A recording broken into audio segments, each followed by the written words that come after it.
आप जो भी हैं कहीं से भी आप निकलिए, आप यहाँ से चलिए बाहर निकलिए। क्योंकि ये मेरा व्यक्तिगत अपमान नहीं है, ये पूरी तुम्हारा इनको क्या बुलाइएगा मत इनको, एक बार आपको पब्लिकली कह रहा हूँ। किसी विश्वविद्यालय के कुलपति ने किसी आमंत्रित लेखक को इस तरह से बेइज्जत करके बाहर निकाला हुआ,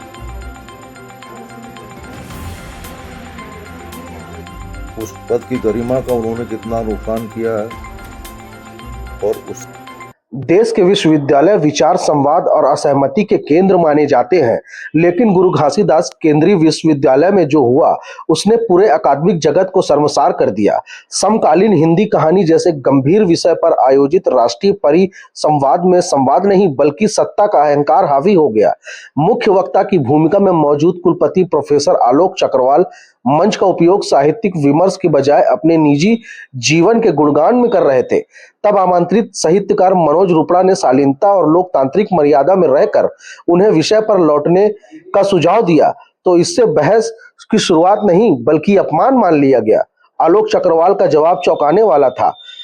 लोकतांत्रिक संवाद की जगह तमीज की दुहाई दी गई और एक प्रतिष्ठित साहित्यकार को मंच से बाहर निकाल दिया गया।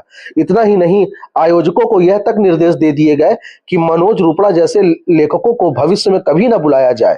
यह घटना सिर्फ एक व्यक्ति का अपमान ही नहीं, उस पूरी साहित्यिक बिरादरी पर हमला है जो सत्ता के सवाल पूछने का साहस रखती है।